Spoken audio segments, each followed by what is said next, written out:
வணக்கம் நேர்களே.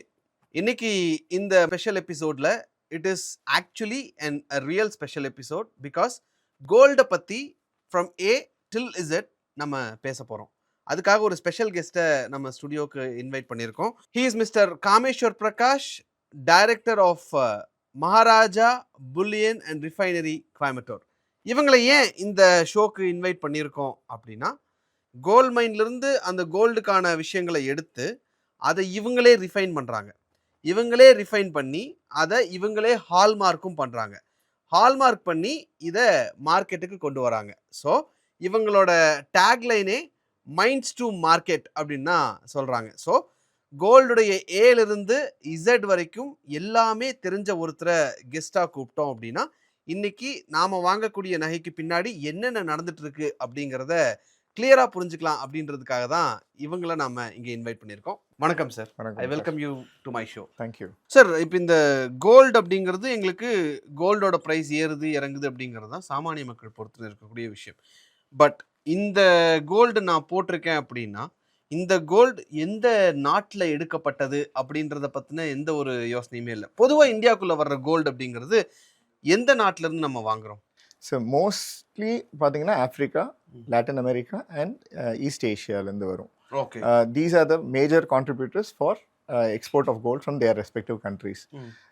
And India வந்து மேக்ஸிமம் கன்சியூம் பண்ணுறதுனால we import from these countries. ஏன்னா இந்தியாவில் மைனிங் வந்து ரொம்ப ரொம்ப லிமிட்டட். ஸோ அதனால we have to depend on these countries for import. Okay. So that is the generally இப்போ சோர்ஸ் ஆஃப் கோல்டு பார்த்தீங்கன்னா இந்த கண்ட்ரீஸ்ல தான் வரும். But not in bars form, in impure gold form it's called dore பார்ஸ்ன்னு சொல்லுவோம். Dore பார்னா sir? Sir அது வந்து ஒரு இம்பியூர் மைனிங் பண்ணதுக்கப்புறம் ஒரு அது வந்து பியூர். இப்போ 24 கேரட்னா 999 பியூரிட்டியில் இருக்கும் சார். ஸோ இது வந்து அந்த பியூரிட்டியில் இருக்காது. It could B anywhere between 80% and above அந்த மாதிரி பியூரிட்டியில் வரும் சார். அப்போ 80% அப்படின்னா ஒரு 14 கேரட் 16 எஸ் அந்த ரேஞ்ச் இல்லை sir. It could be better than that. Probably 18க்கு மேலே 18 கேரட்ஸ்க்கு மேலே இருக்கும். Okay. So which will have all different alloys in it. But dore bars is referred to as impure gold. Okay. It will not be pure 24 carat gold. So சுரங்கத்துல இருந்து எடுக்கிற தங்கம்ங்கிறது எப்படி இருக்கும்? அது வந்து உங்களுக்கு dust form, like in sense more of ராக்லேருந்து small பார்ட்டிகல்ஸாக இருக்கும் சார். ஸோ அது மைன் பண்ணும்போது அது வந்து அந்த அதுலேருந்து செக்ரிகேட் பண்ணுவாங்க. கோல்டு சின்ன சின்ன கிளஸ்டர் ஃபார்ம்ஸில் இருக்கும்.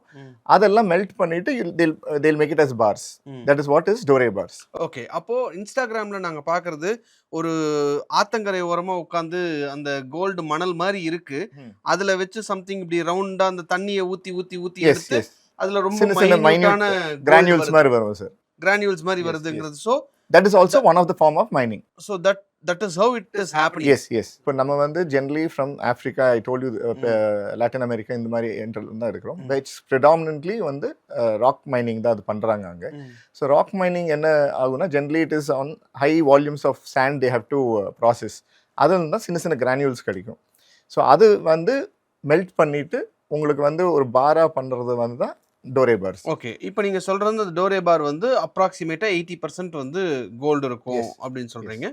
Which is at the carat of ஒரு இப்போ நமக்கு புரிஞ்சுக்கிறதுக்கு ஒரு 19 to 20 கேரட் இருக்கும் அப்படின்னு நம்ம புரிஞ்சுக்கலாம். அது எப்படி 22 கேரட்டாவோ இல்லை 24 கேரட்டாவோ மாறுது சார்? ஆக்சுவலி வந்து அதுக்கு தான் ரிஃபைனர்ஸ் come in to place. Okay. இப்போ இந்த ரிஃபைனிங் ப்ராசஸில் எங்கள் யூனிட், ஐ மீன் எங்களோட கம்பெனி வந்து one of the refiners. Yes, we are one of the licence refiners in India. So இதில் என்ன பண்ணுறோன்னா, இந்த மாதிரி இது இம்போர்ட் பண்ணிட்டு எல்லாம் ப்ராப்பர் டாக்குமெண்டேஷன் பண்ணிட்டு, அதில் கவர்மெண்ட் ரெஸ்ட்ரிக்ஷன்ஸ் இருக்குது. சில கண்ட்ரிலேருந்து இம்போர்ட் பண்ணலாம், சில கண்ட்ரிலேருந்து இம்போர்ட் பண்ணக்கூடாதுன்னு சொல்லிட்டு. ஸோ அந்த அப்ரூவ்டு கண்ட்ரீஸ்லேருந்து நாங்கள் இம்போர்ட் பண்ணிட்டு அதுக்கப்புறம் we do have a processing format which is done in the refinery. So it goes through a lot of chemical processes. அது வந்து refined pure gold வரது 24 கேரட்டா வெளியில வரும். Okay sir. ஆஸ் அ ரிஃபைனரா நீங்க வந்து இந்த கோல்டு மைன்ஸ்க்கெல்லாம் போயிருக்கீங்களா? போய் பார்த்துருக்கீங்களா? அது எப்படி இருக்கும்? ஏன்னா நாங்க வந்து படத்துல தான் பார்த்துருக்கோம். இப்போ இந்த பிளட் டைமண்ட் படத்துலலாம் பார்த்தீங்கன்னா அதுல அந்த டைமண்ட் எடுத்து வாயில போட்டுட்டு ஓடுவாங்க. ஸோ அந்த மாதிரியான ஆட்கள் தான் அதை மைன் பண்ணுவாங்களா? இப்போ ராக்ல இருந்து மைன் பண்றாங்கன்னு நீங்க சொல்றீங்கல்ல, அந்த ப்ராசஸ் எப்படி இருக்குன்னு எங்களுக்கு எக்ஸ்பிளைன் பண்ண முடியுமா? சார், மைனிங்கில் வந்து டிஃப்ரெண்ட் ஃபார்ம்ஸ் இருக்குது sir. Like for example bore mining, அப்புறம் tunnel mining and you have something like open mining. Okay. So இதில் வந்து பார்த்தீங்கன்னா each country follows their own methodology depending on the அங்கே எவ்வளோ அவைலபிலிட்டி ஆஃப் மெட்டல் கண்டுபிடிக்கிறாங்களோ அதை base பண்ணி தே ஃபாலோ த மெத்தட்ஸ். இப்போ சப்போஸ் உங்களுக்கு ஐ மீன் அவைலபிலிட்டி வந்து மேலோட்டத்திலேயே லைக் நம்ம போர்வெல் இது பண்ணுற மாதிரி இஃப் த வாட்டர் இஸ் முன்னாடியே உங்களுக்கு ஹை லெவல்லே அவைலபிள் இருந்துச்சுன்னா they will go for a bore mining. So அந்த மாதிரி வரும்போது the quantity அவங்களுக்கு காஸ்ட் ஆஃப் மைனிங் வந்து கம்மியாகும். Okay okay. அண்ட் இப்போ நீங்கள் லைக் டனல் மைனிங் பார்த்தீங்கன்னா அது ஒரு டைப் ஆஃப் லைக் நீங்கள் இந்த கோல் மைனிங் எல்லாம் கேள்விப்பட்டிருப்பீங்க. கீழே வரைக்கும் போயிட்டு they will form a tunnel and they அங்கே வந்து தோண்டிட்டே வருவாங்க. That is intensive man labour. அப்புறம் there is a mass mining with இப்போ நம்ம மூவிலலாம் பார்ப்பீங்க இல்லைங்களா, கேஜிஎஃப் மூவிலலாம் ஒரு ட்ரக்ஸ் எல்லாம் போயிட்டு இருக்கோம். That's a very vast mining. But அங்கே வந்து இஃப் தே ஃபவுண்ட் நிறைய அங்கே quantity of gold available and it has to go deep டவுன்னா அந்த மாதிரி ஃபார்மேட் தே இம்ப்ளை பண்ணுவாங்க. Okay okay. So generally depends on each country அவங்கவுங்க ஊரில் எப்படி அந்த மெத்தட்ஸ் அலோவ் பண்ணுறாங்க, ரெஸ்ட்ரிக்ஷன்ஸ் என்ன இருக்குது, மேன் பவர் காஸ்ட் இதெல்லாம் பார்த்து தான் அந்தந்த ஊரில் மைனிங் நடக்கும். ஸோ அது பேஸ் பண்ணி தான் it'll come to the market. Fine. இப்போ அந்த டோரே பார் இம்பியூர் கோல்ட் டோரே பார் அப்படிங்கிறத சொல்றீங்க, அதை தான் வந்து இந்தியாவுக்கு நாங்கள் இம்போர்ட் பண்ணுவோமா, பேசிக்காக இம்போர்ட் பண்ணுவோமா, இல்லை ரிஃபைன்டு கோல்டாகவே இம்போர்ட் பண்ணுவோமா சார்? சார் ரிஃபைன்டு கோல்டு யார் இம்போர்ட் பண்ணுவா, டோரே பாரை யார் இம்போர்ட் பண்ணுவா? Sir refined gold is also like pure கோல்டும் உங்களுக்கு அலவுடு. பட் அதில் வந்து it comes to the banking channel. Banking சேனலில் வரும். And also it will be அதுக்கு சில ஃபார்மாலிட்டிஸ் இருக்குது அண்ட் ப்ரைஸிங் வேரிஸ். ஸோ அதுக்கு டாக்ஸேஷன் அந்த லா அண்ட் குவான்டிட்டி பேஸ் பண்ணி தான் அது இந்தியாவுக்குள்ளே வரும். ஸோ அண்ட் ப்ரிடாமினென்ட்லி அதில் பேங்க்ஸ் தான் இன்வால்வ் ஆகிருப்பாங்க. Which is refined bar. Refined bars like இப்போ நம்ம ப்ராப்பராக 1 கிலோ பார் நீங்கள் கோல்டு பார் பார்த்துருப்பீங்கன்னு நினைக்கிறேன். அதில் வந்து அந்தந்த கண்ட்ரியோட பேங்க்கோட சீல் அடிச்சுட்டு வரும். லைக் இப்போ யூஏஇயில் வந்ததுன்னா அவங்க ஒரு சீல் போடுவாங்க, இல்லை யூபிஎஸ்ன்னு சொல்லிட்டு சுவிட்சர்லாண்ட் பேஸ்ட் பேங்க் வந்ததுன்னா அவங்களோட ஒரு சீல் இருக்கும். So that is the authentication that it's coming from that கண்ட்ரின்னு சொல்லிட்டு. Okay. So that's how the refined bar I mean pure gold bars come. Okay. அப்புறம் வந்து உங்களுக்கு இந்த இது டோரே பார்ஸ் வந்து it comes from import like from the refiners. இவங்கெல்லாம் import பண்ணுறது வந்து டோரே பார்ஸில் வரும். ஓகே. அப்போ டோரே பார்ஸை வந்து ஒரு காமன் மேன் வச்சிருக்க முடியாது. அந்த டோரே பார்ங்கிறது பார்க்கறதுக்கு எப்படி இருக்கும் சார்? கோல்டு கலர்ல தான் இருக்குமா? எஸ் சார், கோல்டு கலர் தான் இருக்கும்.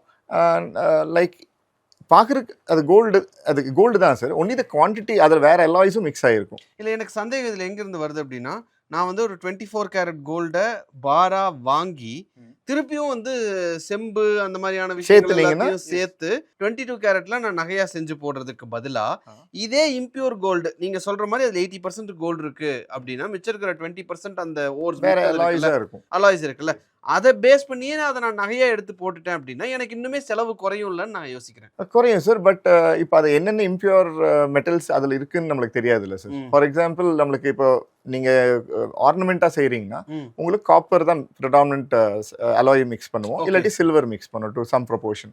பட் இதுல என்னென்ன இருக்குன்னு நமக்கு சொல்ல முடியாது. ஏன்னா இது வந்து நம்ம பூமியிலேருந்து எடுத்த ப்ராடக்ட் வந்து மெல்ட் பண்ணிட்டு we are forming it as bars. Okay. Like நீங்க வந்து டைரக்டா அந்த மாதிரி ப்ராடக்டா எதுக்கு பண்ண முடியாதுன்னா there are restrictions from the government. Like நம்ம BIS டிபார்ட்மெண்ட் அந்த மாதிரி இவங்க வந்து they have some restrictions. அது ஏன்னா when it's dore bar it has different alloys or probably minerals along attached அதோட சேர்ந்து இருக்கும். Like anything from the platinum family like platinum, cadmium, iridium இதெல்லாம் வந்து alloys அதுலயே sometimes present-ஆ இருக்கும் அந்த டோரே பார்ஸ்ல, which is not recommended to be worn as jewelry. And it is not healthy also generally. So அதனால BIS standards வந்து சொல்லுவாங்க இதெல்லாம் இருக்கக்கூடாது. So we have to இதை பியூரிஃபை பண்ணதுக்கு அப்புறம் we remove all these இந்த எல்லாமே வெளியில வந்துடும். வந்ததுக்கு அப்புறம் பியூர் கோல்ட்ல வந்து நீங்க வந்து அக்செப்டபிள் அலாய்ஸ் வந்து மிக்ஸ் பண்ணலாம்.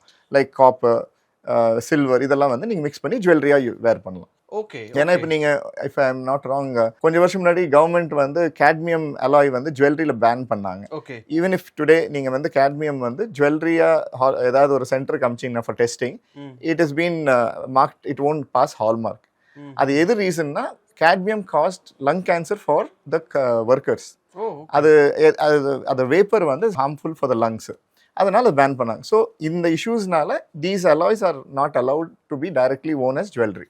இப்போ currently this was cadmium was allowed. முதல்ல கவர்மெண்ட் தான் அலோவ் பண்ணாங்க நீங்க இதை வச்சு ஜுவல்லரி பண்ணலான்னு. பட் லேட்டர் ஆன் ஸ்டடியில் பார்த்தீங்கன்னா கேன்சர் காசிங் ஏஜென்ட்டாக இருந்ததுனால அதை இப்போ பேன் பண்ணிட்டாங்க. அதனால டோரே பார்ன்றதுல நீங்க எடுத்து முதல்ல பியூரிஃபை பண்ணுவீங்க. எஸ் பியூரிஃபை பண்ணி ரிஃபைன்டு கோல்டா வரும். எஸ் அந்த பியூரிஃபை பண்றதுக்கான காரணம் தேவையில்லாத மெட்டல்ஸ் அண்ட் பிளாட்டினம் ஃபேமிலி சம்பந்தப்பட்டது all the alloys will be segregate பண்ணிடுவோம். அழுக்கா இருக்கிற கோல்ட பியூரிஃபை பண்ணி மறுபடியும் திரும்பி அழுக்காக்கி தேவைக்கு தகுந்த மாதிரி. அது அழுக்காகிறத விட அது வந்து ஸ்ட்ரென்த்துக்காக வேண்டி நாங்க பண்ணணும் சார். ஏன்னா ஜுவல்லரி வந்து ஒரு ப்ராடக்ட் வந்து வேர் பண்ற மாதிரி. அது ஸ்ட்ரென்த்துக்காக வேண்டி we have to add other metals. Okay done. சரி, இப்போ கோல்டு அப்படிங்கறது இப்போ நீங்க சொல்றது இந்த டோரே பார் உள்ள கொண்டு வரீங்கல்ல, அது வந்து டைரக்டா ரிஃபைனர் கைக்கு வந்துரும். ரிஃபைனர் கைக்கு வந்துருச்சு, நீங்க ஒரு ரிஃபைனர். டோரே பார் இப்போ ஒரு 1 கிலோ உங்க கையில இருக்கு அப்படின்னா அந்த ரிஃபைனிங் ப்ராசஸ் என்ன பண்ணுவீங்க சார்? ஜென்ரலாக வந்து நாங்கள் பார்ஸ் வந்தோடனே we have chemical engineers and metallurgists. இவங்க 2 பேர் வேல்யூவேஷன் பண்ணிட்டு இதில் என்னென்ன அலாய்ஸ் இருக்குன்னு சொல்லிட்டு ஒரு ஜட்ஜ்மெண்ட் எடுத்து and we'll process it through the acid test. Acid test பண்ணிட்டு அதுலேருந்து அது சில அலாய்ஸ் எல்லாம் வெளியில் வந்துடுங்க. அதுக்கப்புறம் we will do smelting. ஸ்மெல்டிங்னு ஒரு ப்ராசஸ். ஸோ அது ஒரு ப்ராசஸில் வந்து சில அலாய்ஸ் வரும். So there are couple of process இதில் இன்வால்வ். அந்த ஃபைனல் காம்பனண்ட் தான் கோல்டாக வரும். ஸோ அந்த கோல்டு காம்பனண்ட் வந்ததுக்கப்புறம் நாங்கள் டெஸ்ட் பண்ணணும் அந்த பியூரிஃபை. பிகாஸ் இப்போ நாங்கள் அக்செப்டட் பார் ஸ்டாண்டர்ட்ஸ் வந்து 4 9s இல்லாட்டி 995 BIS வந்து சில நார்ம்ஸ் கொடுத்துருப்பாங்க. இந்த ஸ்டாண்டர்டைஸ் பார்ஸ் தான் நீங்கள் வந்து பாராக போட முடியும். யூ கான்ட் ரேண்டம்லி போட்டு இப்போ இதில் 98% தான் கோல்டு இருக்குன்னு நம்ம அந்த மாதிரி பண்ண முடியாது. There are standardise by the BIS department. So அந்த டிபார்ட்மெண்ட் அலௌடு பியூரிட்டி ஸ்டாண்டர்ட்ஸ் தான் நாங்கள் பார்ஸாக கிரியேட் பண்ண முடியும். அது எங்கள் ஓன் மகாராஜா பார்ஸ்ன்னு சீல் போட்டு கொடுப்போம். Okay okay. ஸோ அதுக்கு ரெக்கார்ட் மெயின்டைன் பண்ணணும். நாங்கள் எவ்வளோ இம்போர்ட் பண்ணோம், அதில் வந்து அந்த இம்போர்ட் ஆனதில் வந்து எவ்வளோ நீங்கள் கோல்டாக ரிகவர் ஆச்சு, அந்த பேலன்ஸ் அலாய்ஸ் என்ன பண்ணணும்னு சொல்லிட்டு we'll have to give a data to the government. Okay. அப்போ தான் வந்து நாளைக்கு ரெக்கார்ட் மேட்ச் ஆகணும். ஓகே. இப்போ சந்தேகம் என்னன்னா சார், இப்போ இந்த கோல்டை வந்து நீங்கள் மார்க்கெட்டில் கொடுத்துருவீங்க, ஹால்மார்க் பண்ணி கொடுத்துருவீங்க. அந்த மிச்சம் இருக்கக்கூடிய அலாய்ஸ் அதிகமாக என்ன அலாய் அதில் இருக்கும், அதை என்ன பண்ணுவீங்க சார்? இதில் வந்து ப்ரிடாமினன்ட்லி நீங்கள் இந்த alloys which are mostly common is copper, silver, cobalt, nickel, இதெல்லாம் வந்து அலாய்ஸ் அதுக்கு சேர்ந்து வரும் sir. But at the same time இதில் வந்து சில அலாய்ஸ் வி கேன் ரிகவரபிள், சிலது வந்து அப்படியே அந்த வேஸ்ட்லேயே இருக்கும், which is be like a sludge format. அது வந்து நாங்கள் பொல்யூஷன் போர்ட் நார்ம்ஸ் சில இது கொடுத்துருப்பாங்க. இது வந்து நீங்கள் டைரெக்டாக அப்படியே you can't put it in the waste gutter. அதில் வந்து சர்டன் நார்ம்ஸ் இருக்குது by the Tamil Nadu pollution board, where in which நாங்கள் வந்து இது திரும்பி வந்து ஈகோ ஃப்ரெண்ட்லியாக நாங்கள் இது பண்ணணும், கிளென்ஸ் பண்ணணும். ஸோ அதுக்கு வந்து நாங்கள் அந்த டிஃப்ரெண்ட் ப்ராசஸ் இருக்குது. So that what the government says is, Tamil Nadu pollution board என்ன சொல்லுவாங்கன்னா, இது எல்லாமே வந்து most of the thing has to be completely taken out as அந்த இம்பியூரிட்டிஸ் எல்லாம் எடுத்துட்டு இட் ஷுட் பி யூசபிள் ப்ராடக்ட்ல கொண்டு வர லெவலில் கொண்டு வரணும். ஓகே. அது ஃபாலோ பண்ணிங்கன்னா தான் உங்களுக்கு இந்த லைசன்ஸே அப்ரூவ் ஆகும். So we follow those standards. Okay. இப்போ இந்த லெட், நிக்கல், கோபால்ட் எல்லாம் சொல்றீங்களா சார், அதை வந்து அது ஸ்லட்ஜ் மாதிரி தான் இருக்கும் நீங்க சொல்றது. அது இந்த கோல்டு பார் மாதிரியோ சில்வர் பார் மாதிரியோ இல்ல வராது. ஈவன் சில்வரே வந்து all in it will be in powder form sir. இது வந்து ஆசிட்ல டிப் ஆனதுனால it will be in powder form. அந்த பவுடருக்கு அதுக்கப்புறம் திரும்பி அதை அந்தந்த மெட்டல்ஸ் ரெக்கவர் பண்ணுறதுக்கு அந்தந்த மெத்தட்ஸ் ஃபாலோ பண்ணணும். Okay. So it's not that நீங்கள் சரி கோல்டு தனியாக வந்து ஒரு இடத்துல நிற்கும் அப்படியெல்லாம் இல்லை சார். இது ஒரு ஸ்டேஜில் வரும்போது ஒரு ப்ராடக்ட் ஒரு அலாய் வெளியில் வரும். அந்த ப்ராடக்ட் அந்த பை ப்ராடக்ட் வெளியில் வந்ததுக்கப்புறம் திரும்பி அதுக்கு தேவையான ப்ராசஸ் நீங்கள் பண்ணாதான் அது செக்ரிகேட் பண்ண முடியும். ஸோ ஃபார் எக்ஸாம்பிள் இப்போ நீங்கள் சில்வரோட காப்பரும் மிக்ஸ் ஆகிருந்திருக்கலாம். ஸோ அந்த மாதிரி இருக்கும்போது அகைன் நீங்கள் இது செக்ரிகேட் பண்ணுறதுக்கு இன்னொரு ப்ராசஸ் ஃபாலோ பண்ணணும். ஓகே. ஸோ இப்போ வந்து நம்ம ஆஃப்ரிக்காவிலேருந்து மைன் பண்ணி கோல்டை டோரே பாராக ரெடி பண்ணி டோரே பாரை வந்து கொண்டு வந்து ரிஃபைனரியில் வச்சு ரிஃபைன் பண்ணி பியோர் கோல்ட தனியா இம்பியூரிட்டிஸ் தனியா பிரிச்சிருக்கோம். அந்த இம்பியூரிட்டிஸ் பிரிச்சதை as per pollution control board நீங்க கரெக்டா பண்ணிருக்கீங்க. எப்படி பண்றீங்கன்றதையும் நீங்க சொன்னீங்க. இப்போ நாங்க இம்போர்ட் பண்றதுல வந்து டோரே பார்ஸ் ஒரு ஃபார்மேட், ஓர்ஸ்ன்னு ஒரு ஃபார்மேட் இருக்கு சார். ஓர்ஸ்னா உங்களுக்கு வந்து literally like rock, cut rock, இப்போ நம்ம குவாரியில உடைக்கிறோம்ல சார், அந்த மாதிரியும் வரும். இல்ல ஆல்மோஸ்ட் மண் ஃபார்ம்லவும் வரும். ஓகே. அதுவும் வந்து கோல்டு தான். பட் அதுல வந்து அகைன் ப்ராசஸ் மெத்தடாலஜி சேஞ்ச் ஆகும். அந்த ப்ராசஸ் பண்ணும்போது நாங்கள் ஃபர்ஸ்ட் வந்து we have a something called ஒரு ட்ரே மாதிரி இருக்கும் சார். பெரிய லாங் ட்ரே வரும். அது வந்து நம்ம அந்த சைஸ் தகுந்த மாதிரி நம்ம செக்ரிகேட் பண்ணுவோம். ஸோ அந்த பவுடர் Silting. சல்லடை போடுறது. அந்த ஜல்லடை போடுற மாதிரியே ஆனால் பெரிய லெவல் ட்ரே, பிகாஸ் இது வந்து ஒரு ஆல்மோஸ்ட் உங்களுக்கு ஒரு 1 டன்னுக்கு மண் வரும்னு வச்சுக்கோங்க. நிறைய பேர் பார்த்துருப்பாங்கன்னு நினைக்கிறேன் சார், இந்த டீ ஃபேக்டரியிலலாம். கரெக்ட், அந்த பெரிய ட்ரேஸ் இருக்கு ஆமா, அதே மாதிரி இருக்கும். பட் இது வந்து ஹோல்ஸ் வந்து அந்த அந்த அளவுக்கு ஹோல்ஸ் வராது. ஸோ இது வந்து செக்ரிகேட் பண்ணும். அதுவும் வந்து தென் கோ இதே மாதிரி ப்ராசஸ் பண்ணுவோம். இப்போ நீங்க டோரே பார் சொன்னது வந்து ஒரு கெட்டி ஃபார்ம், இல்ல ஒரு சாலிட் ராக் இதுல மாதிரி பார்ஸ் மாதிரி வரும். இது வந்து பார்ஸ் மாதிரி வராது. Literally it could B rock parts, இல்லாட்டி வந்து பவுடர் ஃபார்ம்ல வரும். ஓகே, இதுக்கு வந்து இந்த மாதிரி ப்ராசஸ், இதுலயும் அதே மாதிரி அலாய்ஸ் எல்லாம் மிக்ஸ் ஆயிருக்கும் அந்த சைடு. அண்ட் வெரி ஃபியூ, இப்போ இந்தியாவிலே எடுத்தீங்கன்னா very few have knowledge on ores imports. So அதில் one of to be proudly saying that Maharaj is also one of the company which is importing ores from abroad. So அது ஆனால் அதில் வந்து கொஞ்சம் technical knowhow தெரிஞ்சிருக்கணும், இல்லாட்டி lot of things will go waste. ஏன்னா சில அலாய் நீங்கள் ரெக்கவரே பண்ண முடியாது, ஏன்னா அது மண்ணா இருக்கு இல்லைங்களா. So the moment you do a wrong process, அந்த whole thing goes for a waste. Okay okay sir, fine.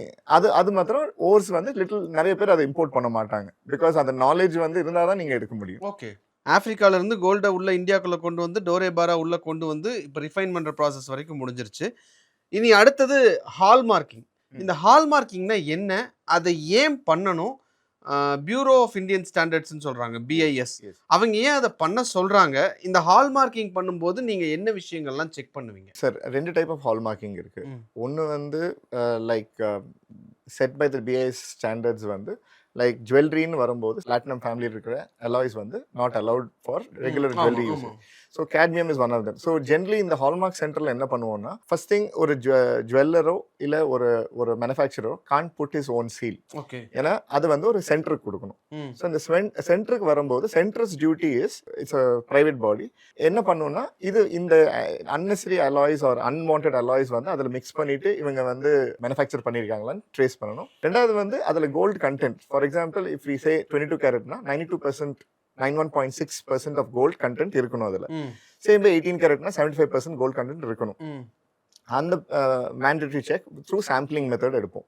So ரேண்டமாக இப்போ நீங்கள் வந்து ஒரு மேனுஃபேக்சரரோ ஒரு 10 ப்ராடக்ட் பண்ணுறாருன்னா அந்த 10 ப்ராடக்ட்டை எங்ககிட்ட ஹால்மார்க்கிங் அனுப்பணும்.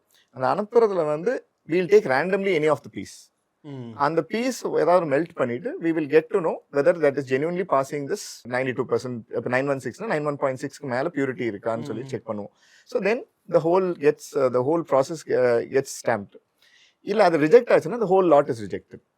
ஸோ இதுதான் ஹால்மார்க்கிங் சென்டரோட ஜாப் ப்ரொஃபைல். தென் இப்போ புல்லியன்ல ஐ மீன் தட் இஸ் ரிஃபைனரியில் எப்படின்னா we have our own laboratory. Okay, அதில் வந்து நாங்கள் வந்து we are governed by the departments, BIS, NABL departments. அதில் வந்து we are authorized to stamp our own purity grades approved by the government. which is நீங்க சொல்றது நகை கிடையாது, கோல்டு பார்ஸ். ஏன்னா இப்போ கோல்டு பார்ஸ் வந்து 999 நான் வந்து ஆத்தரைஸ் பண்ணணும்னா நான் set of laboratory standards maintain பண்ணணும். அப்போதான் வந்து இப்போ வெளியில் அந்த 999 நாங்கள் ஸ்டாம்ப் பண்ணதுக்கப்புறம் அவங்க எங்கே போனாலும் it should be 999.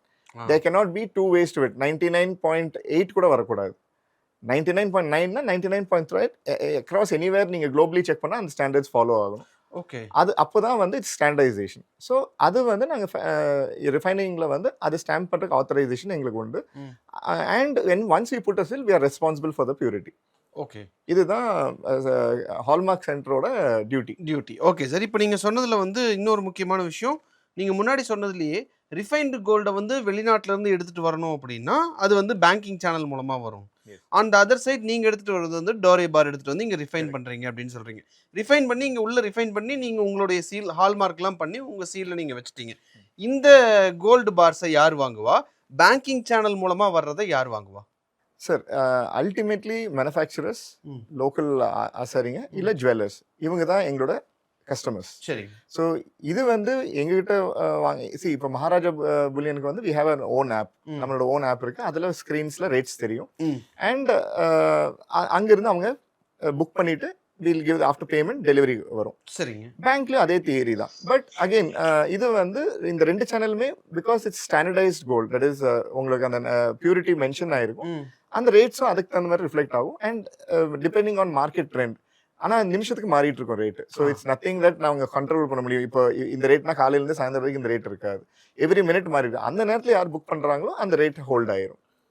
ஸோ எங்களோட மேஜர் கிளைண்ட்ஸ் பார்த்தீங்கன்னா ஜுவல்லர்ஸ், ஆர்டிஷியன்ஸ், அதுக்கப்புறம் மேனுஃபேக்சரர்ஸ். இதுதான் எங்களோட கிளைண்ட்ஸ். ஓகே. இப்போ இதுல எந்த கோல்டு விலை ஜாஸ்தியா இருக்கும் சார்? நான் பேங்கிங் சேனல்ல அதாவது வெளிநாட்டுலருந்து நீ பேங்க் இம்போர்ட் பண்ணி குடுக்குற கோல்டு விலை ஜாஸ்தியா இருக்குமா? Which is already refined gold. ம். இல்ல டோரே பார்ல இருந்து நீங்க ரிஃபைன் பண்ணி நீங்க ஹால்மார்க் பண்ணி இந்தியால கொண்டு வந்து ஹால்மார்க் பண்ணி குடுக்குறது பிரைஸ் கம்மியா இருக்குமா? சார் இதுல வந்து பிரைஸ் ஜாஸ்தியோ கம்மி அந்த ஃபேக்டர் வந்து அப்ளை ஆகாது சார். ஏன்னா இது வந்து purely dependent on market trends. So இன்னைக்கு காலையில் ரேட் இன்டர்நேஷனல் ரேட் ஏறி இருக்குன்னா ப்ரொபோர்ஷனேட்டாக எல்லாமே ஏறும். ஸோ இப்போ நாங்கள் இம்போர்ட் பண்ணதுனால எனக்கு சீப்பராக இருக்கா இல்லை எக்ஸ்பென்சிவாக இருந்தாலும் நான் சப்போஸ் இப்போ இன்னைக்கு ரேட் வந்து $100 இருக்குன்னு வைங்க. நான் வந்து எனக்கு காஸ்ட் வந்து $102 வருதுன்னு சொல்லி நான் $102 விற்க முடியாது. பிகாஸ் மார்க்கெட்டில் யாரும் எங்கிட்ட வாங்க மாட்டாங்க. ஸோ நாங்கள் ப்ரைசிங் பண்ணுறது வந்து மார்க்கெட்ல என்ன ஓடிட்டு இருக்கோ அந்த பிரைஸை நீங்க சேல் பண்ண முடியும். இல்லை இப்போ எங்களுக்கு சந்தேகம் இதில் என்னன்னா ஜென்ரலாக நாங்கள் பார்க்குறது 22 கேரட் 24 கேரட் ரெண்டுக்கும் தனித்தனி ரேட். ஆனால் நீங்கள் சொல்கிறத பார்த்தா கோல்டுலேயே 2-3 வகை இருக்கு. இந்த கேரட்டுக்கு முன்னாடியே 2-3 வகை இருக்கு. அதுக்கப்புறம் தான் கேரட், அதுக்கு அடுத்து தான் ப்ரைசிங் வருது. ஸோ இதில் வரும்போது இந்த தங்கத்திலேயே இத்தனை வகை இருக்கு அப்படின்னா அந்த வகைக்கு தகுந்த மாதிரி கோல்ட் ரேட் மாறுமா அப்படிங்கறது சார். அதுக்கு அந்த என்ன பியூரிட்டி அதை நீங்க கொடுக்குறீங்க அதுக்கு தான் சார்ஜ் பண்ணுவோம். தேர் இஸ் அந்த பேஸ் ரேட் சேம் சார். இப்போ நீங்க 24 கேரட் பியூர் கோல்டுக்கு என்ன ரேட்டோ that is the base rate. அப்போ நீங்க என்ன பியூரிட்டி உங்களுக்கு சப்ளை பண்றாங்களோ அந்த பியூரிட்டிக்கு அவங்க கன்வெர்ட் பண்ணிடுவாங்க. That is a norm. Okay. So அதில் வந்து நீங்கள் வந்து நான் பியூர் கோல்டு தட் இஸ் 4999 கோல்டுக்கு வந்து நான் வந்து உங்களுக்கு 995 சார்ஜ் பண்ண முடியாது, இல்லை 92க்கு வந்து 999 ரேட் சார்ஜ் பண்ண முடியாது. அப்போ பேங்க்ல இருந்து வாங்குறத விட நான் ஏன் ஒரு ரிஃபைனர்ட்ட இருந்து வாங்கணும் அப்படின்றதுக்கு ஒரு காரணம் இருக்கணும்ல சார்? சார் ரிஃபைனர்ஸ் கிட்டயும் வாங்கலாம். பட் ஜென்ரலி ப்ரிடாமினன்ட்லி பேங்க்ஸ் வந்து இம்போர்ட் பண்ண கோல்டு தான் அவங்க பார்ஸா வச்சுக்குவாங்க. ஆமா, கம்ப்ளீட்லி இம்போர்ட்டட். ரிஃபைனர்ஸ் வந்து they are getting as a raw material as doré bars or in whatever form. அது வந்து நாங்கள் வந்து ரிஃபைன் பண்ணுறோம். ஸோ இதனால என்ன ஆப்பர்ச்சுனிட்டி இது பண்ணுறோன்னா just as make in India concept ஏரியில் நாங்கள் வந்து அதை ரிஃபைன் பண்ணிட்டு எம்ப்ளாய்மெண்ட் ஆப்பர்ச்சுனிட்டி கிரியேட் பண்ணுறோம். வைஸ் வர்ஸா பார்த்தீங்கன்னா உங்களுக்கு அந்த ப்ராசஸ் டெக்னாலஜி வந்து we are able to get other alloys also. அதுதான் நாங்கள் அதை ஃபாலோ பண்ணுறோம். வேறஸ் இப்போ நீங்கள் பேங்க் வந்து பியூர்லி இட்ஸ் ட்ரேடிங் ஜோன். அவங்க இம்போர்ட் பண்ணுவாங்க, அது வித்தோடனே திரும்பி அவங்க ரீஇம்போர்ட் பண்ணுவாங்க. ஸோ அவங்க இந்த ப்ராசஸ். ஸோ எம்ப்ளாய்மெண்ட் ஆப்பர்ச்சுனிட்டிஸ்லாம் இதில் ஒன்றும் இல்லை. So basically they are custodian of the gold and they sell it to the market.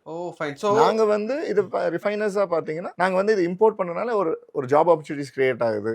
அதே மாதிரி new alloys we can experiment which generally எல்லாரும் நினைப்பாங்க அப்ராட்ல தான் இதெல்லாம் தெரியும்னு சொல்லிட்டு. இப்போ இங்க வந்து வி கெட் இப்போ பாருங்க மெட்டலஜிஸ்ட்க்கு ஆப்பர்ச்சுனிட்டிஸ் இருக்கு, கெமிஸ்ட்ரி நாலேஜ் இருக்கிறவங்களுக்கும் இங்க ஆப்பர்ச்சுனிட்டிஸ் வரும். ஸோ இதெல்லாம் வந்து உங்களுக்கு கிரியேட் ஆகுது. ஓகே. ஸோ இப்போ என்னோட அண்டர்ஸ்டாண்டிங் கரெக்டானு மட்டும் பாருங்களேன் சார். ஆப்பிரிக்காவிலிருந்து கோல்டு சுவிட்சர்லாண்டு போய் ரிஃபைன் ஆகி பேங்கிங் சேனல் மூலமா ஒரு நகைக்கடைக்காரங்களுக்கு வர்றதுக்கு பதிலாக டைரக்டா டோரே பாரா இங்க உள்ள வந்துட்டா அதை பியூரிஃபை பண்றதுக்கு இந்தியால வேலை வாய்ப்புகளை உருவாக்க முடியுது. வேற ஒரு நாட்டுக்கு அந்த பிசினஸை ஏன் விடணும், நம்மளே அதை பண்ண முடியும். we are capable of doing it அப்படிங்கறத இதுல பாயிண்ட். கரெக்ட்டுங்களா சார்? Okay fine. ஸோ இப்போ இந்த மாதிரி ரிஃபைனர்ஸ் அப்படின்னு எடுத்துக்கிட்டீங்கன்னா இந்தியாவில் எத்தனை பேர் இருக்காங்க சார்? சார் ரிஃபைனர்ஸ்னு பார்த்தீங்கன்னா அரௌண்ட் 40+ ரிஃபைனர்ஸ் இருக்காங்க, லைசன்ஸ் ரிஃபைனர்ஸ் இருக்காங்க இந்தியாவில். மொத்தமே 40+. ஆமாம், 40+ லைசன்ஸ் ரிஃபைனர்ஸ். ஓகே. ஸோ இதில் பார்த்தீங்கன்னா ஒரு சவுத் இந்தியாவில் வந்து வெரி ஃபியூங்க, நார்த் இந்தியாவில் தான் மெஜாரிட்டி ஆஃப் பேஸ். அதில் சவுத் இந்தியாவில் வெரி ஃபியூ ரிஃபைனர்ஸ் தான் ஆக்டிவாக இது பண்ணிட்டு இருக்காங்க, ஆப்ரேட் பண்ணிட்டு இருக்காங்க. அதில் to be proud that we are also one among them. Okay. But இன்னொன்று வந்துங்க அதில் கவர்மெண்ட் பேஸ்ட் ரிஃபைனர்ஸும் இருக்காங்க சில north India, which mint coins இதெல்லாம் வந்து அவங்களும் ரிஃபைனர்ஸ் தான். அது வந்து மோஸ்ட்லி பேஸ்ட் இன் நார்த்துங்க. Okay sir. இப்போ நீங்கள் பண்ணுறது வந்து கோல்டு பார்ஸ் தான் பண்ணுறீங்களா, இல்லை நகைக்கடையில் அந்த 1 பவுண்ட் காயின், 10 கிராம் காயின், இல்லை 1 கிராம் காயின், 1.5-2 கிராம் காயின்லாம் இருக்கு இல்லைங்க சார், அதையும் நீங்கள் வந்து ரெடி பண்ணி கொடுப்பீங்களா, இல்லை அதை உங்ககிட்ட கோல்டு பாராக வாங்கிட்டு போய் அந்த ஜுவல்லர்ஸே ரெடி பண்ணிப்பாங்களா? இப்போ நீங்கள் காயின் மின்டிங் வந்து 999 தட் இஸ் 24 கேரட் காயின்ஸ் வந்து only refiners are allowed to மின்ட்டுங்க. ஸோ அதனால தான் நகைக்கடையில் வந்து 24 கேரட் வந்து ரொம்ப ரேராக கிடைக்கும். இல்லை சில if they have got a dealership from any. I don't think so sir. எங்கேயுமே 24 கேரட் நகைக்கடையில் வாங்க முடிஞ்ச மாதிரி எனக்கு இல்லை சார். இப்போ எம்எம்டிசி பேம்ப் இல்லை எங்களோட மகாராஜா புல்லியனோட காயின்ஸும் வந்து நிறைய இடத்துல அவைலபிள் இருக்குது. ஓ ஃபைன். ஆனால் வந்து ஆத்தரைஸ்டு டீலர்ஸ் கிட்ட தான் நாங்கள் கொடுப்போம். பிகாஸ் இப்போ அது காயினோட ஜென்யூனிட்டி எல்லாமே நாங்கள் செக் பண்ணிட்டு தான் அந்த வெண்டருக்கு செலக்ட் பண்ணுவோம். ஓகே. எஸ். பிகாஸ் அது வந்து நாளைக்கு யாராவது லோக்கல்ல மின்ட் பண்ணிட்டு ஏதாவது எங்க லோகோ கூட போட்டா கூட நாளைக்கு எங்க ரெப்புடேஷன் தான் ஸ்பாயில் ஆகும். ஸோ இப்போ நீங்க பார்ஸ் எடுத்தீங்கன்னா அதுல எல்லாமே நம்பரிங் இருக்கும் sir. So numbering is traceability. இப்போ நீங்க கம்பெனில வந்து இப்போ 100 கோல்டு பார்ஸ் அடிச்சிருக்கோம்னா இந்த 100 நம்பருக்கும் நாங்க ரெக்கார்டு மெயின்டைன் பண்ணணும். ஓகே. ஸோ நாளைக்கு எங்க எது இருந்தாலும் government might ask us we should show the proof that இது வந்து இவங்களுக்கு நாங்க சேல் பண்ணோம்னு சொல்லிட்டு அதுதான் ட்ரேசபிலிட்டி. ஓகே. ஸோ அதனால தான் licence refiners these are the procedures நாங்கள் மெயின்டைன் பண்ணியே ஆகணும். அதாவது நீங்க வந்து காயின்ஸும் விற்கிறீங்க, பார்ஸும் விற்கிறீங்க, கரெக்டா சார்? சாமானிய மக்களும் உங்ககிட்ட வந்து காயின்ஸ் பார்ஸ் எல்லாம் வாங்கலாம்? இல்ல சார், நாங்க வந்து B2B தான் பண்ணிட்டு இருக்கோம் இப்போ we are not doing B2C. So எங்களோட மெயின் கஸ்டமர்ஸ் வந்து ஜுவல்லர்ஸ், மேனுஃபேக்சரர்ஸ் அண்ட் லோக்கல் ஆர்டிஷன்ஸ். இதுதான் எங்களோட கிளைண்ட்ஸ். ஸோ நாங்க வந்து டைரக்டா B2C பண்றது இல்லை. ஸோ நாங்கள் வந்து இப்போ எங்கள் காயின்ஸ் வந்து எங்களுக்கு பல்க் ஆர்டர் வந்து ஜுவல்லர்ஸ் கூட கேட்பாங்க. சார் எனக்கு 24 கேரட் காயின்ஸ் வேணும், இந்த டினாமினேஷன்ஸில் வேணும், எங்களுக்கு மேனுஃபேக்சர் பண்ணி கொடுங்கன்னு சொல்லிட்டு அப்போ தான் நாங்கள் மேனுஃபேக்சர் பண்ணுவோம் sir. Okay sir, fine. So நீங்கள் சொன்னதில் பல்க் ஆர்டர்ஸ்னு ஒரு விஷயம் சொன்னீங்க. இன்னைக்கு 1 கிராம் கோல்டு வந்து உதாரணத்துக்கு இன்னைக்கு 14,000 ரூபாய் அப்படின்னு வச்சுப்போம் sir. 22 carrot, 24 carrot probably 1 gram 15,000 ரூபாய் அப்படின்னு ரவுண்டாக நம்ம வச்சுப்போம். நீங்கள் எனக்கு வந்து ஒரு 2 கிலோ இல்லை 3 கிலோ கோல்டு பார்லேருந்து எனக்கு வந்து 10 கிராமா ஒரு 100-200 காயின் வேணும் அப்படின்னு நான் பல்க் சார். பல்க் ஆர்டருங்கிறது நீங்கள் சொல்கிறது எவ்வளோ sir? 1 kilo minimum sir. 1 kilo. Okay, fine.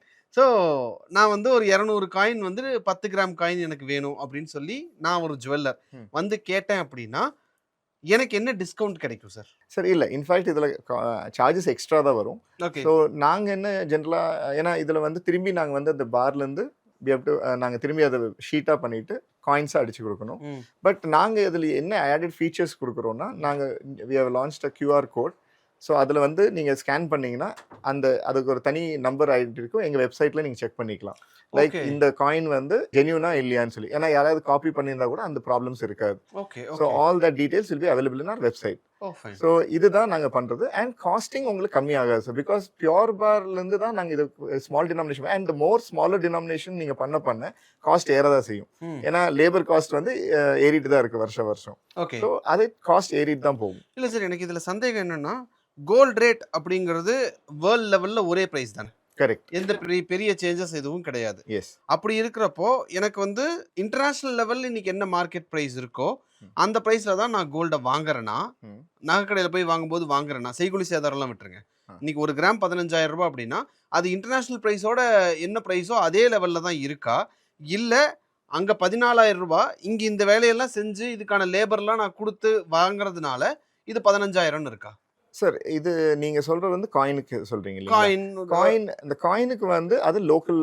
But GoldRate பொறுத்த வரைக்கும் இன்டர்நேஷ்னலி சேம் தான் சார்.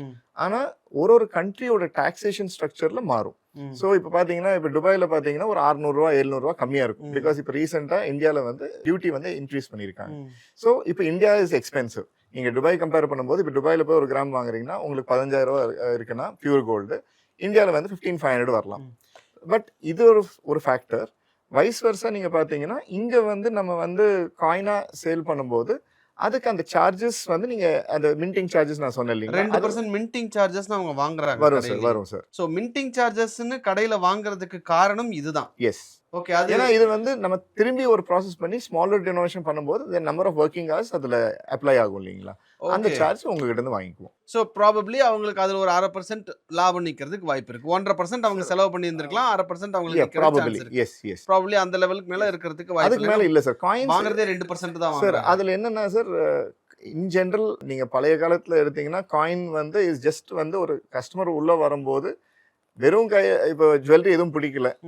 ஸோ ஒரு ஜுவல்லர் எப்படி எடுப்பாங்கன்னா, உள்ளே வராங்க, ஒரு 1 lakh பர்ச்சேஸ் பண்ணுறதுன்னு வந்திருக்காங்க, டிசைன் எதுவும் பிடிக்கல, சரி அட்லீஸ்ட் லாஸ்ட் ஆல்டர்னேட்டிவ் இஸ் காயினாக இது பண்ணுறாங்க. இன்னொரு பழைய காலத்தில் ஒரு தாட் ப்ராசஸ் என்னன்னா, சேவிங்ஸ். நான் எதுவுமே கூலி சேதாரம் கொடுக்கல, நீங்கள் சொன்னீங்க 2% தான் அப்படின்னு. இந்த 2% வந்து is more than enough for gold coin. So ஒரு சேவிங் பண்ணுற ஃபேமிலிக்கு வந்து அந்த 2% is more than enough. Whereas நான் ஜுவல்லரி வாங்கி வச்சேன்னா நிறைய வேஸ்டேஜ் இதெல்லாம் போகும்னு சொல்லிட்டு அவங்க காயின்ஸ்ல இன்வெஸ்ட் பண்ணுவாங்க. ஓகே. ஓகே. கோல்டு பாரா இருந்தது, காயினா மாதிரி நகை கடைக்கு வந்துருச்சு. நான் போய் நகை கடையில் 2% கொடுத்து காயினை வாங்கிட்டு வந்துட்டாரு. இப்போ நான் நகை வாங்குறதுக்கு போறேன்.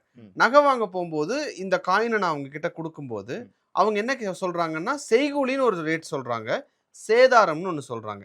இப்போ நீங்க ரிஃபைன் பண்ணும்போதே ஒரு விஷயம் சொன்னீங்க, அதை டெஸ்ட் எல்லாம் பண்ணும்போது ஆப்வியஸாக அதில் இருக்கிறது எல்லாத்தையும் தனித்தனியாக பிரிச்சிருவோம். அந்த சேதாரம் அப்படிங்கிறது ஆக்சுவலாக என்னது சார்? தங்கத்தை எல்லாரும் பொத்தி பொத்தி பாதுகாத்து வச்சுக்கிட்டு இருக்காங்க.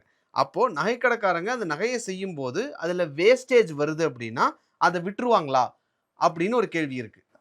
Sir actually wastage and value addition இன்னைக்கு டிஃப்ரெண்ட் டெர்மினாலஜிஸ் இருக்குது. பட் அது வந்து ப்ராக்டிக்கலி வந்து ஆசாரியோட லேபர் சார். ஸோ ஒரு ஆசாரி இப்போ நகைக்கடை ஆகட்டும், ஒரு ஜுவல்லரி இண்டஸ்ட்ரி ரிலேட்டடாக இருக்கட்டும், அந்த சோ கால்ட் வேல்யூ அடிஷன் தான் அந்தந்த செக்ஷன்ஸ் லைக் ஜுவல்லருக்கு மேனுஃபேக்சருக்கு இருக்கிற மார்ஜின் ஏரியா. மீன்ஸ் அதில் தான் சர்வைவல். இந்த ஹோல் இண்டஸ்ட்ரி சர்வைவ் ஆகிறது வந்து அவ்வளோதான். ஸோ ஃபார் எக்ஸாம்பிள் நான் உங்களுக்கு நீங்க ஆசாரி, நான் உங்ககிட்ட கொடுத்துட்டேன், நீங்க வந்து எனக்கு 1 கிராம் வேஸ்டேஜ் வாங்கிட்டீங்க. வேஸ்டேஜ்னு சொல்றது டெக்னிக்கலி வேஸ்ட் லாஸ் ஆகாது சார். உங்களுக்கு ஒரு ப்ராபப்ளி இப்போ நீங்க 1 கிராம் வேஸ்டேஜ் வாங்குறீங்கன்னா மேபி ரியல் லாஸே வந்து பாத்தீங்கன்னா ஒரு 200 மில்லி 300 மில்லி ரியல் லாஸ். அது ரிகவர் பண்ண முடியாது. ஏன்னா அது டஸ்டா போயிருந்திருக்கலாம். இல்ல நீங்க வந்து இப்போ ஃபைலிங் பண்றீங்க, ஒரு மோதிரம் பண்றீங்க, அது ஸ்மூத் பண்றதுக்கு நான் ஃபைல் பண்ணணும். அப்ப அது டஸ்டாவே போகும், அது ரிகவர் பண்ண முடியாது. ஆனா மீதி வந்து அவனோட லேபர். ஏன்னா அவன் வந்து ஒரு மோதிரம் பண்றதுக்கு மேபி 2 days or 3 days வேலை செய்யலாம். அந்த 2 days லேபருக்கு வந்து அவங்க வந்து அந்த சார்ஜா வாங்கி. எங்களால அதுல நகைக்கடையில போய் வாங்கும்போது 2 விஷயம் சொல்றாங்க. ஒன்னு செய்கூலி, இன்னொன்னு சேதாரம். செய்கூலியை எங்களால புரிஞ்சுக்க முடியுது. யாரும் ஃப்ரீயா செஞ்சு கொடுக்க மாட்டாங்க. இப்போ ஆன்டிக் ஜுவல்லர்ஸ் எல்லாம் பார்த்தா 25% 30% செய்கூலி சேதாரம் கொடுத்து வாங்குறவங்க இருக்காங்க. ஸோ செய்கூலிங்கிறது எங்களால புரிஞ்சுக்க முடியுது. பட் அந்த சேதாரம் அப்படிங்கிறது இவ்வளோ டெக்னாலஜி இருக்கிறப்போ அந்த சேதாரம் வேஸ்ட் ஆகுது, நாங்கள் அந்த நகையை செய்யும் போது எங்களுக்கு வேஸ்ட் ஆகுது அப்படிங்கிற ஒரு விஷயத்த சாமானிய மக்களால் புரிஞ்சுக்க முடியல. சார் நீங்க இந்த வேஸ்டேஜ் பத்தி கேட்டீங்க. அது ஜுவல்லரி இண்டஸ்ட்ரியில் மட்டும் தனியாக பார்க்குறாங்க சார். ஃபார் எக்ஸாம்பிள் இப்போ நீங்கள் வந்து ஒரு இரும்பு இண்டஸ்ட்ரி எடுத்தீங்கன்னா, அந்த இரும்பு மெல்ட் பண்ணிவிட்டு அது திரும்பி 1 கிலோ நீங்கள் இரும்பு கடை கொடுத்து எனக்கு ஒரு ராடு பண்ணி கொடுக்குன்னு சொன்னீங்கன்னா, திரும்பி கொடுக்கும்போது அது 1 கிலோ வராது, அது கம்மியாக தான் வரும். சேம் வே ஒரு இண்டஸ்ட்ரிக்கு இது. இப்போ கோல்டு எடுத்தீங்கன்னா நாங்கள் வந்து ஒரு ஆசாரி கொடுக்கும்போது ஒரே ஆசாரிக்கு 1 கிலோ அப்படியே பாராக கொடுக்க முடியாது.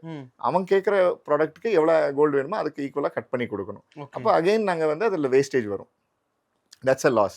அது வந்து அதே மாதிரி எவ்ரி ப்ராசஸ் நாங்கள் பண்ணும்போது மெல்ட் பண்ணணும். மெல்ட் பண்ணால் தான் நாங்கள் வந்து ஆசாரிக்கு அவங்க குவான்டிட்டி அந்த மெல்ட் பண்ணும்போது தேர்ஸ் அ லாஸ். அதெல்லாம் வந்து இர்ரெக்கவரபிள். நாங்கள் வந்து அது என்ன நினச்சாலும் ரெக்கவர் பண்ண முடியாது. அது வந்து வேப்பராக போயிடும், இல்லை டஸ்ட்டாக போயிடும், அந்த மாதிரி. இதுதான் வேஸ்டேஜ்னு ரியல் வேஸ்டேஜ். இது போக வந்து அவங்க பண்ணுற ஒரு ஆசாரி பண்ணும்போது அதுக்கு அவங்க அந்த ஒரு லேபர் சார்ஜ்னு வாங்குறது வந்து வேஸ்டேஜாக வாங்கிக்கிறாங்க. பிகாஸ் இன்றைக்கி வந்து ஹேண்ட் ஒர்க் ஆர் எல்லாம் டெக்னாலஜி வந்தால் கூட சிலது வந்து அவங்க வந்து அந்த லேபர் சார்ஜ் வந்து நம்பர் ஆஃப் ஒர்க்கிங் ஹவர்ஸ் வந்து ஜாஸ்தி ஆகும். ஸோ அதுக்கு வந்து அவங்க லேபராக வாங்குறதுக்கு இது கோல்டாக வாங்கிக்கிறாங்க. ஸோ இதுதான் வேஸ்டேஜ் சார். பட் இதில் வந்து நாங்கள் இப்போ இன்ஃபேக்ட் நீங்கள் பார்த்தீங்கன்னா வருஷம் வேஸ்டேஜ் கம்மியாகிட்டே போகுது. ஜுவல்லர்ஸ் எல்லாரும் ஸ்ட்ரகிள் பண்ணுறது பிகாஸ் என்னென்னா காஸ்ட் ஏறிட்டே இருக்குது. Man power cost, electricity cost, production cost எல்லாமே ஏறிட்டு இருக்குது. பட் வேல்யூ அடிஷன் பார்த்தீங்கன்னா அதே தான் இறங்கிட்டே இருக்குது. ஸோ நீங்கள் வேஸ்டேஜ் வந்து கொடுக்குறது வந்து ரியல் லாஸ்ன்னு சொல்ல முடியாது. It's also includes labour also. இல்லை சார், இப்போ நம்ம பார்க்குறோம் ஒரு சில கடைகள்லாம் போய் வேஸ்டேஜ் வந்து இத்தனை கிராம் போட்டிருக்கீங்கல்ல, அந்த வேஸ்டான தங்கத்தை எங்ககிட்ட கொடுத்துருங்கலாம் கேட்குற மாதிரியான இன்ஸ்டாகிராம் எல்லாம் நம்ம பார்க்குறோம். ஸோ அது அது அந்த இடத்துல வேஸ்ட் ஆகுதுன்னு அவங்களுக்கு எப்படி சொல்லி புரிய வைப்பீங்க நீங்கள்? சார் அதான் சார், ஒரு ஃபார் எக்ஸாம்பிள் இப்போ இந்த யூனிட் ஐ மீன் இந்த ஜுவல்லரியில் வந்து அது கேட்குறதுக்கு ஈஸி. பட் ஒரு ஒர்க்கிங் கண்டிஷன் என்வாயர்மெண்ட்டில் வந்து இப்போ நாங்கள் ஒரு ரிங் பண்ணுறோம். ரிங் பண்ணி ஸ்மூத்தாக பண்ணி கொடுக்கணும்னு நாங்கள் ஃபைலிங் பண்ணணும். அந்த ஃபைலிங் பண்ணும்போது ஏர் டஸ்ட்டில் கொஞ்சம் போகும். அது நம்ம யாருனாலையும் ரிகவர் பண்ண முடியாது. இப்போ சில கஸ்டமர்ஸ் வருவாங்க, சார் எனக்கு மோதிரம் ரிப்பேர் பண்ணி கொடுங்க, இல்லை அது கொஞ்சம் குத்துது ஃபைல் பண்ணி கொடுங்க. அப்போ அது தேய்க்க தான் முடியும் தவிர நம்ம எதுவுமே வேறு எதுவும் மெத்தட் இல்லை. ஸோ அது பண்ணும்போது இல்லை பாலிஷிங் பண்ணும்போது there is a natural loss. ஒரு 100 மில்லி போகலாம், இல்லை 1 கிராம் வரைக்கும் போகலாம். இதே வந்து பழைய கோல்டு வந்து கொடுப்பாங்க, அதில் ஊர்பட்ட அழுக்கு இருக்கும். சம்டைம்ஸ் டெய்லி யூஸ் பண்ணியிருந்தாங்கன்னா அதோட வந்து நிறைய டஸ்ட் அக்குமுலேட் ஆகிருக்கும். அது நீங்கள் வந்து ப்ராசஸ் எடுக்கும்போது 1 கிராம் 2 கிராம் கூட சம்டைம்ஸ் வேப்பராக போயிடும்.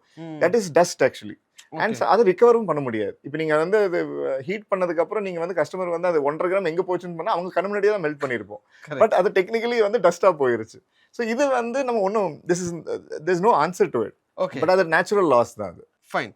ஸோ இப்போ வந்து நான் நகைக்கடையில் வாங்கும்போது அவங்க என்கிட்ட செய்கூலி சேதாரம்ன்ற ஒரு விஷயத்த வாங்குறாங்க.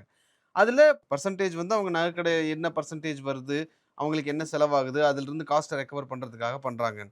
ஆனால் நகைக்கடையில் வந்து கோல்டு மெட்டல் லோன் அப்படின்னு ஒரு விஷயம் சொல்றாங்க. அதாவது பேங்க்ல இருந்து வாங்கும்போது ஒரு குறிப்பிட்ட நாளுக்குள்ள அந்த லோனை வந்து திரும்பி கொடுத்துடணும் அப்படின்ற மாதிரி. ஸோ அதனால தான் புதுசு புதுசா இந்த டிசைன்ஸ் வந்துகிட்டு இருக்கு. 3 மாசத்துக்கு ஒரு தடவை டிசைன் மாறுறதுக்கு முக்கியமான காரணம் அதுதான். ஏன்னா அது வந்து ஒரு ஷார்ட் டேர்ம் லோன். ஒரு 3ல இருந்து 6 மாசத்துக்குள்ள அவங்க அந்த கடனை திரும்பி கட்டி ஆகணும். நகைக்கடைக்காரங்க கட்டி ஆகணும். அந்த கோல்ட் மெட்டல் லோனுங்கிறத கட்டி ஆகணுன்றதுனால 6 மாசத்துக்குள்ள அந்த நகையை வித்தாதான் அவங்களால அதை கட்ட முடியும். ஸோ அதனால தான் இந்த டிசைன்ஸுங்கிறது, இந்த ஃபேஷன்ங்கிறது கோல்ட்ல மாறிக்கிட்டே இருக்கு. அப்படின்ற ஒரு விஷயத்த சொல்றாங்க. அது உண்மைதானா? சார் நீங்க கேட்ட கேள்விக்கு வந்து பார்த்தீங்கன்னா, இது வந்து நாட் ரிலேட்டட் வித் த ஜிஎம்எல் நீங்க சொன்னது வந்து it's both are different issues. Okay. இப்போ இது வந்து பிகாஸ் ஆஃப் காம்படிஷன். இன்னைக்கு வந்து காம்படிஷன் நிறையாதனால சேம் லைக் நீங்க கார் இண்டஸ்ட்ரியில் பார்த்துருப்பீங்க. முதல்லலாம் ஒரு கார் மாடல் வந்துச்சுன்னா 10 வருஷம் அதே மாடல் தான் இருக்கும். இன்னைக்கு வந்து பார்த்தீங்கன்னா எவ்ரி இயர் நியூ லான்ச் பண்றாங்க. அதே தான் ஜுவல்லரி இண்டஸ்ட்ரியில் நடக்குது. ஏன்னா நிறைய கடைகள் வந்துருச்சு. எல்லாருக்குமே வந்து டிஃப்ரெண்ட்டாக ப்ரெசென்ட் பண்ணி எனக்கு கஸ்டமர் புல் பண்ணணுன்ட்டு ஒரு கான்செப்ட்டுங்க. வித் ரிகார்ட்ஸ் டு ஜிஎம்எல் நீங்கள் கேட்டது வந்து கோல்ட் லோன் வந்து அது வந்து ஒரு பேங்க் இன்ட்ரடியூஸ் பண்ண format again allot by the government. But அதில் வந்து நிறைய கான்செப்ட்ஸ் இருக்குங்க. மீன்ஸ் அதை நீங்கள் வாங்கி 180 டேஸ்க்குள்ளே கிளியர் பண்ணணும். அது ஒரு பர்டிகுலர் மினிமம் ரேட் ஆஃப் இன்ட்ரெஸ்ட்டில் கவர்மெண்ட் பேங்க்ஸ் கொடுப்பாங்க. பட் அதில் இன்னொரு ஹிடன் ஃபேக்டர் என்னென்னா, நீங்கள் வந்து இன்னைக்கு டே 1ல் வந்து வாங்கும்போது 15,000 ருபீஸ் இருக்குங்க கோல்டு ரேட்டு. 180 டேஸில் நீங்கள் க்ளோஸ் பண்ணும்போது அன்றைக்கி 16,000 இருந்தாலும் சரி 20,000 இருந்தாலும் சரி, நீங்கள் அந்த வாங்கின சப்போஸ் 5 கிலோஸ் வாங்கிருக்கீங்கன்னா அந்த 5 கிலோஸ் அந்த ரேட்டில் அன்னைக்கு க்ளோசிங் டேட்டில் என்ன ரேட் இருக்கோ நீங்கள் க்ளோஸ் பண்ணணும். ஓகே. ஸோ அது வந்து if that jeweller or the manufacturer வந்து அந்த ரேட் கவர் பண்ண முடியலன்னா it direct loss to the person whose borrowed. So நிறைய பேர் இதில் காணாமல் போயிருக்காங்க. ஓகே. ஸோ சில பேர் மோர் ஸ்மார்ட்டாக பண்ணவங்க வந்து சர்வைவ் ஆகிருக்காங்க. ஃபார் எக்ஸாம்பிள் சில பேர் வந்து இந்த அதர் ரிஸ்க் சேவிங் ஃபேக்டர் மாதிரி ஹெட்ஜிங் இதெல்லாம் பண்ணியிருந்தாங்கன்னா சில பேர் சேஃபாக இதை ஹேண்டில் பண்ணலாம். அண்ட் நல்லா யூஸ் பண்ணாங்கன்னா it is a more good product. Okay. Okay. Banking இன்ஸ்ட்ருமெண்ட்டில் பார்த்தீங்கன்னா இது நல்ல ப்ராடக்ட் தான். பட் எஃபெக்டிவாக நாலேஜ் இருக்கணும். நீங்கள் ஹெட்ஜிங்கு அதில் எப்படி ரிஸ்க் உங்களோட கம்மி பண்ணுறதுன்னு ஃபார்மேட் யூஸ் பண்ணிங்கன்னா இந்த scheme is very good. Okay. But தெரியாதவங்க போய் இந்த ஸ்கீம் வாங்கினாங்கன்னா end of that 180th day lot of losses suffer பண்ண வேண்டியது வரும். Fine sir. சார் இன்னொன்று கேள்வி வந்து இப்போ கோல்டு ப்ரைஸ்.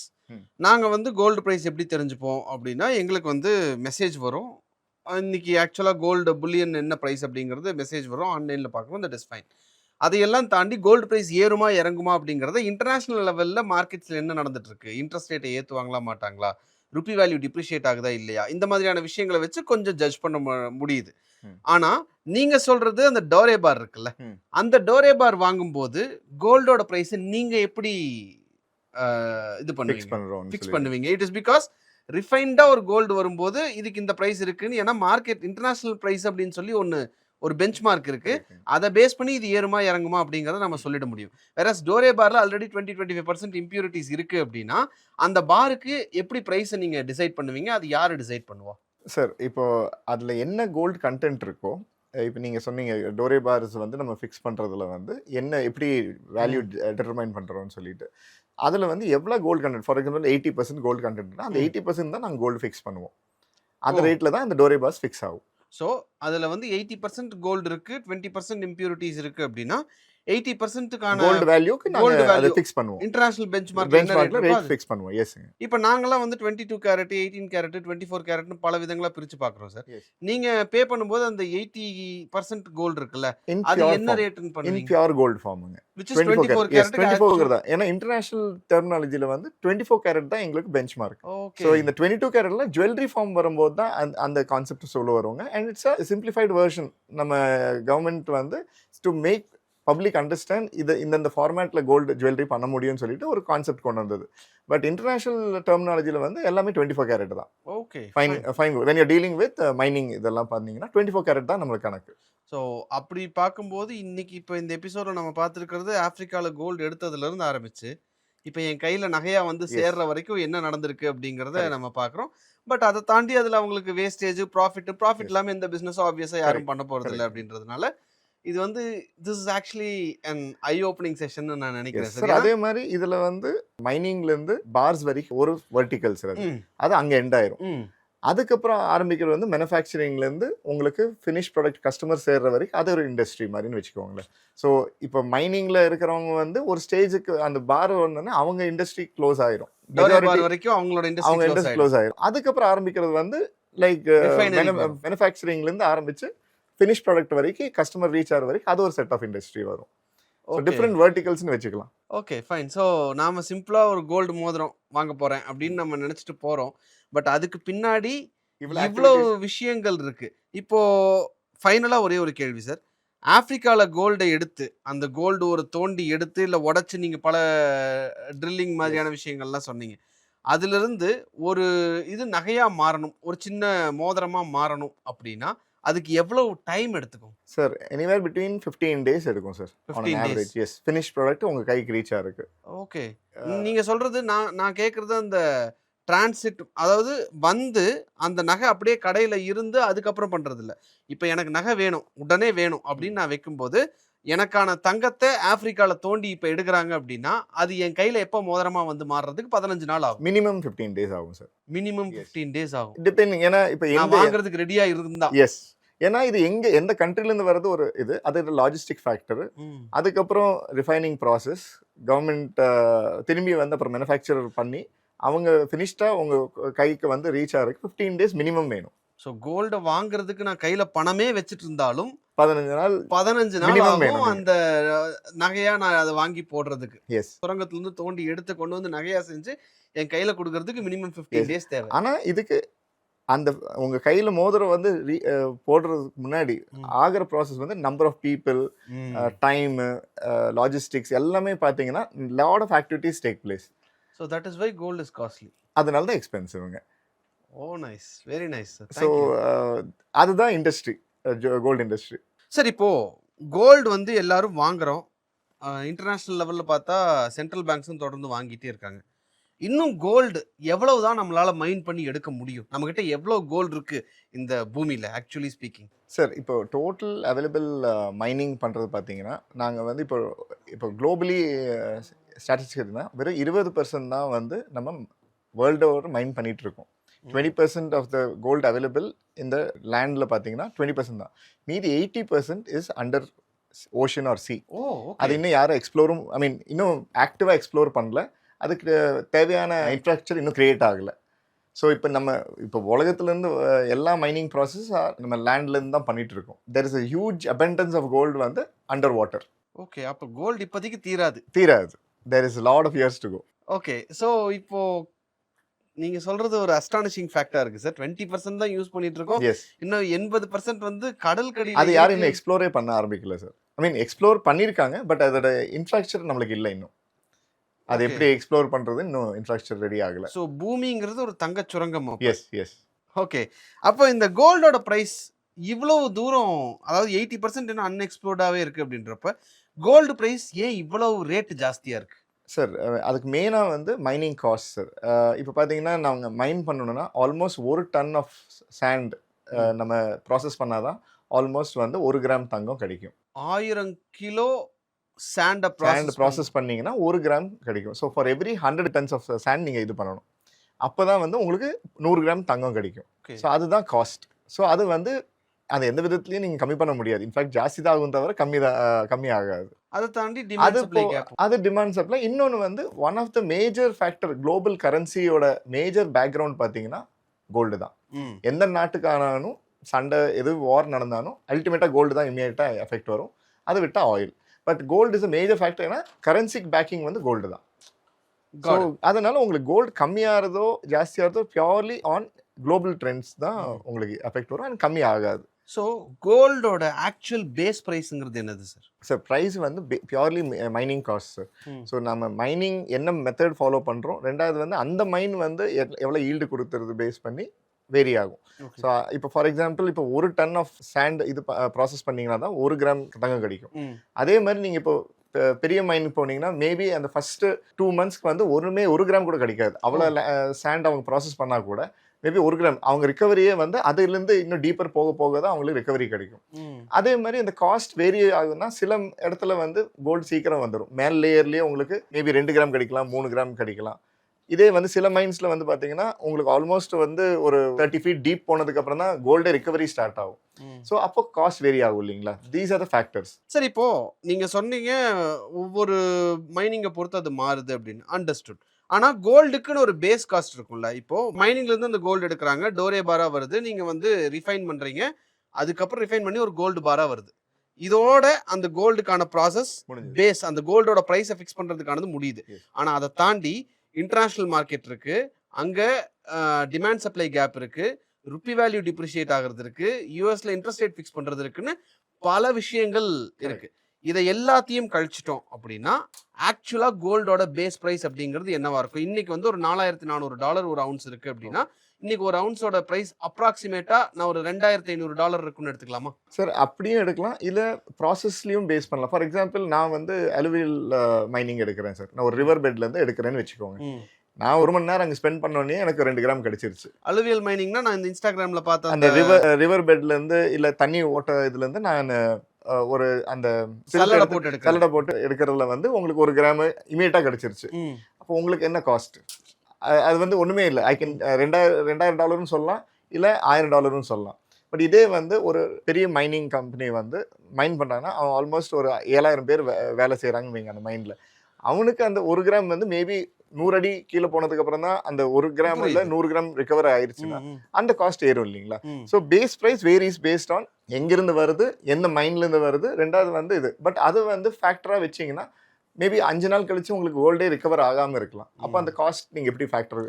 எனக்கு இப்ப தெரிஞ்சுக்க வேண்டியது, இன்னைக்கு எல்லாத்தையும் எடுத்து வச்சோம் அப்படின்னா இந்த demand supply gap, international market rate, அது எல்லாத்தையும் தள்ளி வச்சிட்டோம்னா கோல்டுக்கான பிரைஸ் என்னவா இருக்கும் அப்படிங்கிறது தான். எனிவேர் பிட்வீன் 2000 to 3000 வரைக்கும் வச்சுக்கலாம். ஒரு அவுன்ஸ் $3000 வரைக்கும் இருக்கிறதுக்கு வாய்ப்பு இருக்கு. which is நம்ம டிமாண்ட் சப்ளை இந்த மாதிரியான விஷயங்களுக்கு எக்ஸ்ட்ரா அதர் ஃபேக்டர்ஸ் எல்லாமே நீங்க ஜீரோ பண்ணிட்டீங்கன்னா மேபி நீங்க அந்த ரேஞ்ச் வச்சுக்கலாம். Fine sir. ஸோ கோல்டு இண்டஸ்ட்ரிக்கு உள்ள இருக்கக்கூடிய நூக் அண்ட் கார்னர்ல இருக்கக்கூடிய எல்லா விஷயத்தையும் ரொம்ப கிளியரா எக்ஸ்பிளைன் பண்ணீங்க. Thank you so much sir. Thanks. Nice to have you in my interview. Thanks a lot. Thank you.